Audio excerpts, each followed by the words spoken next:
One of the latest arcs in Dragon Ball Super was the Granola arc, where we got to see a massive problem the Dragon Ball writers are struggling with to keep the story going. But Master Akira simply solved this issue by introducing something very intriguing in Dragon Ball Daima, ancient giants inspired by extremely powerful primordial gods who might even surpass the gods of destruction. In this video, I'm going to tell you all about Akira's genius move in Dragon Ball Daima's storyline and how this is going to impact Dragon Ball Super. Stay connected in the channel and let's go to the video.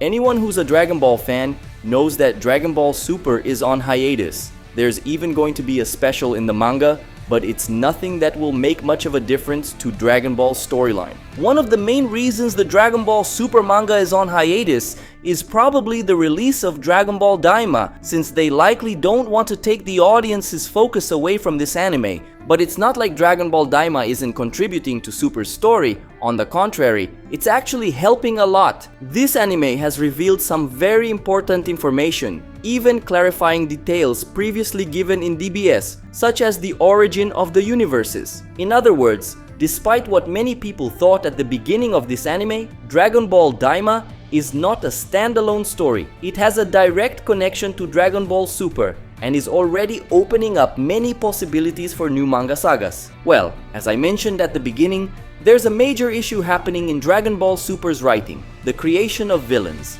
As Goku and Vegeta's power keeps growing, the producers are having a harder time coming up with new villains strong enough to challenge them. In the Moro arc, they introduced a mage millions of years old with absorption abilities, which was a good justification, but they can't keep using that trick over and over again. And in the Granola arc, the villains literally had to wish for power from the Dragon Balls to surpass Goku and Vegeta's level. In other words, it's clear that the producers are relying on increasingly desperate measures. Soon, it's going to be really difficult to come up with new villains that are both interesting and convincing. Sure, there are other universes and all that, but it was stated that the most powerful warriors from each universe participated in the Tournament of Power. So, theoretically, Goku and Vegeta have already surpassed the strongest known warriors from almost every universe. Of course, the Tournament of Power didn't necessarily showcase all the strongest warriors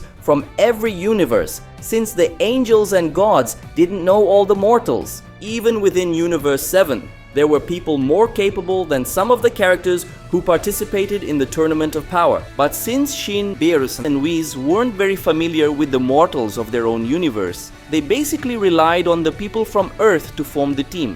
So obviously there are still other incredibly powerful beings in the other universes that we haven't been introduced to yet, which opens up possibilities. But for some reason, the Dragon Ball writers insist on keeping everything centered around Universe 7, even though there are 11 other universes to explore. This makes things even more difficult. So that raises the question, who will be the next villain in Dragon Ball Super? One option we have is Frieza, and it makes sense since Frieza is ridiculously powerful right now, and the Saiyans are currently training specifically to surpass him again. But Frieza has already been the main villain in 2 Dragon Ball storylines, and these days he's serving much more as an anti-hero than a villain. I believe they're going to keep him in that role. But what if I told you there's an even better villain option than Frieza? What if I told you there's a villain who could make Frieza look like nothing and even surpass the gods of destruction? That's right. Recently, we've been introduced to races whose potential infinitely surpasses that of the Saiyans and even Frieza. Dragon Ball Daima has introduced us to an extremely powerful race called the Megga race. The Megga race lives on a planet called Planet Megga, a world where everything is absolutely gigantic.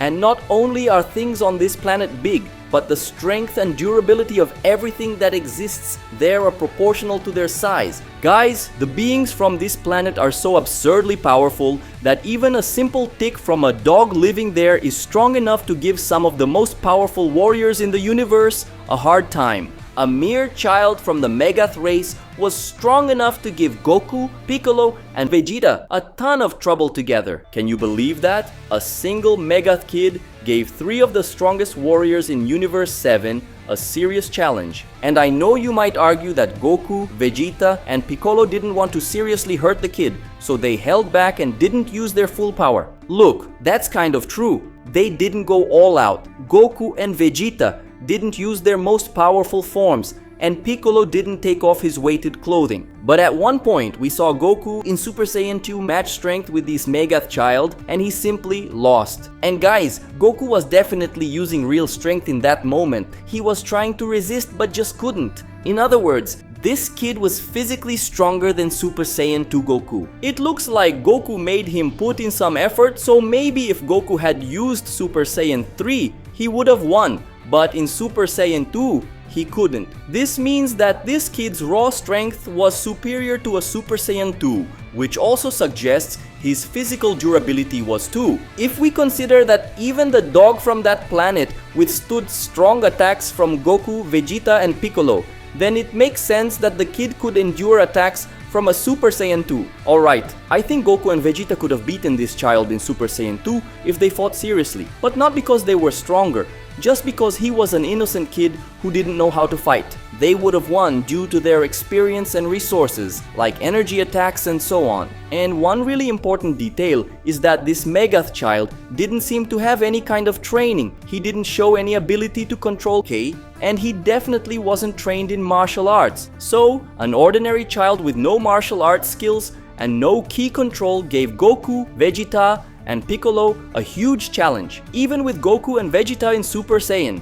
Now try to imagine what an adult from this race would be capable of. And beyond that, imagine if this adult was trained in martial arts and knew how to use Ki. Guys, it would be absolutely insane. A regular adult from the Megath race, even without any training, is probably stronger than a Super Saiyan 3, since the child was already stronger than a Super Saiyan 2. But we know that training to control and strengthen Ki can increase someone's power by dozens, hundreds, thousands, billions, trillions of times, and even more. Just look at Goku. He started Dragon Ball's story with a power level of less than 100, and now he's probably in the quintillions. So, imagine if a member of the Megath race started training, just like Frieza did after he was resurrected. If Frieza, who was weaker than a Super Saiyan 1, managed to reach the level of a Super Saiyan Blue in just a few months, imagine what a Megath, who already naturally has the power of a Super Saiyan 3 or more,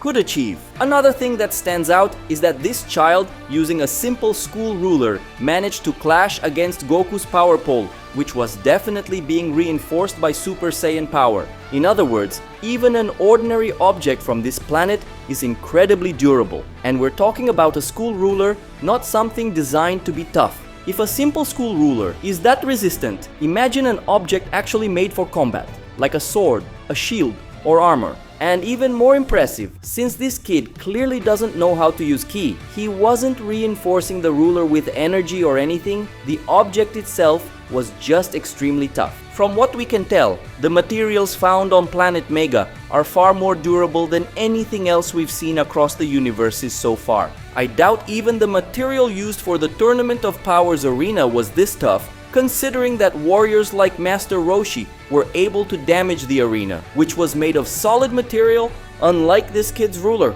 And the craziest part? Despite everything I've said about the Megath so far, they aren't even the most powerful beings in the demon realm. It's said that there's another race called the Giga, which is even larger and stronger. And if the same logic applies, then the materials on planet Giga are even more indestructible. A Gigath child is probably already stronger than a Super Saiyan 3, and an adult from that planet might even be close to the level of a Super Saiyan god. The anime stated that the Megath are a very peaceful race, which is why none of them ever became the Supreme Demon King. But what if one of them decided not to be so peaceful? Or even worse, what if one of the Gigath did? Then what? What would happen? Well, this guy would start training in martial arts, and just from that, he'd already become a really tough opponent to deal with, since he'd be extremely strong, resilient, and skilled.